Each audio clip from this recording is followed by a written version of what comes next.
Hey, welcome back to one of my videos. My name is George. If you guys don't know me, I'm a massive Roma fan, been there all my life. But today, we've had a little bit of a different video. We're not going to talk about Serie A as much. Today, we're going to be talking about in the Premier League and Manchester City specifically. Are they the favourites to win the Premier League alongside Arsenal? Let's be honest, it's one of those two. Alongside Aston Villa as well, to be fair. Aston Villa are an outside shout. But today, we're going to be focusing on City. Semenyo is going to sign for them. That's a massive signing. We're looking at one of the best players in the league right now, alongside Erling Haaland and other players. And he's going to join Man City, making their strike force even better. But, make sure to like, comment, subscribe, smash it, keep this community growing and all that. But, yeah, let's go. We're going to start on the City ground. City barely escaped with their lives against Nottingham Forest, who did not make it easy.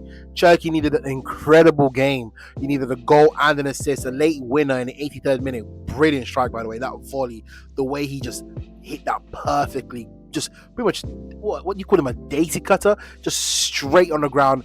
Who was there? Matt Sells had no chance, went straight through Morgan Gibbs-White's legs. But let's be real, Nottingham Forest pretty much gave us a blueprint on how teams are going to set up against City. They're going to set up deep and hope to hit them on a counter-attack. We've seen that for years. Man City, I don't want to say struggle. I don't want to say they struggle against deep blocks. But that's the best way to get at them, because you're not going to be able to outplay them, especially if you don't have the players like what Liverpool and Arsenal have. You're not going to be able to outplay them on the pitch with brilliant passing patterns and structures. You're going to have to sit deep and hit them on the counter attack. And today, Forest, it wasn't today, it was a few days ago. Forest had the perfect players for that. Callum Hudson-Odoi, Hutchinson, Gibbs White, Igor Jesus, all players who can play on that break and just quick 1-2, bang, bang, bang, and they're going to quickly get at their Man City keeper, who Donnarumma.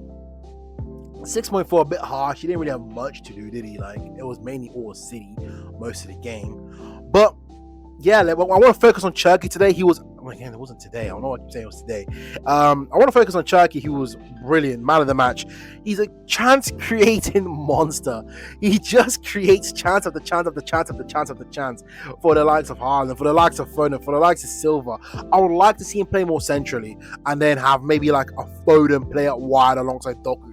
Because if you can find Cherki, Foden, Doku, and Haaland in the same team, it's gonna be scary hours. It's gonna be dangerous. I think Cherki plays best in the central roles, or maybe out wide, coming in centrally. And maybe you could play Foden centrally on Doku out wide. But I just want to see all these four players playing, interchanging, passing, movement, all that. I think it would be incredible to see. But Pep doesn't want to see that. He likes the stability of Bernardo, so he's captain as well. So he has to, get a couple minutes under his belt. And we saw Johnny Reinders come back and score a goal. Finally, we've seen something of him. He's been a bit in and out this season, playing in a bit of a different role, than he did at Milan. So maybe that's a struggle. Maybe he has to play more of a holding role alongside Gonzalez. You can't overload the box and have him crashing. So I don't know, man. I think City, that's another thing I was going to talk about. City have such an overwhelming amount of talent in the attacking area that players like Johnny Reinders, to fit them in, has to play a more holding role, which they can do. We've seen that at Milan. He can play that holding role. However, you want him playing closer to the box, maybe in that 10 role where he can play it beyond the striker, or maybe in a 3 midfield where he can box crash or do all the round. You know what I'm talking about. You guys, if you guys on here, you're obviously a fan, you see Johnny Reinders, you know what he can do. He's an incredible player. Johnny Reinders is actually incredible, and he just offers that another versatile option. Because let's be honest with ourselves, if it's not Cherki scoring, it's Haaland. If it's not Haaland scoring, it's Foden. If it's not Foden, it's Doku. If it's not Doku, it's Reinders. If it's not Reinders, it's Oscar Bob. If it's not Oscar Bob, it's Marmoush. Man City have such attacking talent, and now they've added Semenyo to it, which we'll get onto a bit later. But Man City have such attacking talent that they're just gonna dominate games. They're gonna be able to churn out teams time and time again. But next I want to talk about is the Arsenal Man City title race. Maybe you can add Aston Villa in that, because they're 3 points behind Arsenal, who then play Arsenal next. That's going to be a massive game for both teams. If Arsenal can get a win in that, then City, that will give City a massive break. Who still don't have the easy game in their own. They got Sunderland, but and Aston Villa get a win in that, you're gonna have to call them title contenders, because they'll then tie Arsenal in points and then be a point behind City if they beat Sunderland. And there's a lot of ifs and ands and buts, but we don't know. Like, we'll see when it happens, right? But it's gonna be it's a massive game. It's a massive week for all the teams involved. City right now, it looks like they're in one of them forms, doesn't it? It looks like they're in one of them forms where they're just gonna go and win 20 games in a row and then they'll steamroll the title, and there's nothing you can do. Arsenal can win the next 20 games, but one slip up. We've seen it with Liverpool, we've seen it with Man United, we've seen it with Arsenal in previous seasons. One slip up and you're basically done. Like, you don't really have any room for error. You have no room for error when it comes to City. They're that good, they're that dominant. Like every single time they if they're bearing down a team, they're gonna catch you, and that's the scary bit about City. But I want to look at the next few fixtures that City have. Like, look, they've won 8 straight games in the Premier League and all competitions basically, and they got Sunderland, Chelsea, Brighton, 3 difficult fixtures. The next 2 fixtures, Sunderland and Chelsea are not easy games. Sunderland are trying to get in that European spots this season, and they've just been a difficult team for all the teams. Arsenal, and if I'm correct, they beat Arsenal. And Chelsea's a bit of an iffy team. You never know what Chelsea seems to do well against City, but you never know what team you're gonna get.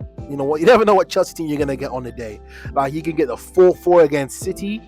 You know what I mean? They call Palmer City's boy, Chelsea's man, or you're going to get like, the 3-0 against Leeds Chelsea. It's either one. You never know. But then they got Brighton, which at home you expect them to win. Then they got Exeter. We're not going to FA Cup, but Newcastle, Man United, both away, both difficult grounds to go to. I don't care if Man United's in a slump. Manchester Derby is a Manchester Derby. You've got to go out there and perform.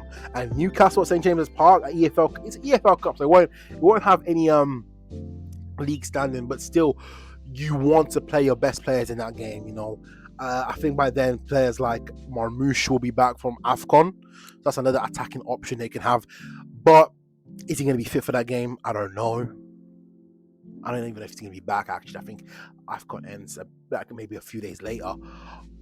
Unless Egypt get knocked out. But who knows? It's going to be very difficult. Man City got a next set difficult. The next set of fixtures are going to be difficult. I think if Man City can get out of it, I'm not saying winning every single game. But it's high. It's not unlikely with City in it. City have done it before. They've gone on to difficult away grounds and beat them 5 past these teams. But with the City that we have now, it's going to be a very difficult task to go out there and win every single game. But if they can go out there with a positive result, with they got 1, 2, 3, excluding Exeter, 4, 5, 6. If they can go 4 for 6, 5 for 6, you're looking at a very, very competent side, which they already are. That's where Semenyo comes in. Like, I've put Jeremy Doku and Antoine Semenyo's Premier League, per 90 stats on the screen because that's where Semenyo is going to play. He's mainly going to play on the left, all right? He's not. I think he's going to keep Cherki on the right because Cherki right now is probably the best creator. He's a creative genius. He's the best creator on the planet right now. So he's going to want to play Antoine Semenyo on the right. And I've compared him to Doku. What you see on your screen right now, okay, is Antoine Semenyo is a far better finisher. This season, we've seen with the goals he has. But what Doku is a far better creator. And it's going to be games where you need a creator when you're going to need a finisher. And Cherki's already a creator. So it's not that you don't need another creator in Doku, but you're going to have Foden as well, who's also a very good creator. Foden's actually a very good all-round player. He can do a bit of everything. But Semenyo is going to be the finisher that City need. And we see that through his non-penalty goals, his non-penalty expected goals, his shot totals, his assists, and all that. But if you look at it but if you compare it to someone like Doku, who's assists and expected assist goals and expected assist per 90, shot creating actions, Doku destroys him on that. And Doku destroys him in the dribbling stats. Look at that. In passes attempted, progressive carries, progressive passes, successful take-ons. Doku destroys him on that. Doku's the best in the world at doing that.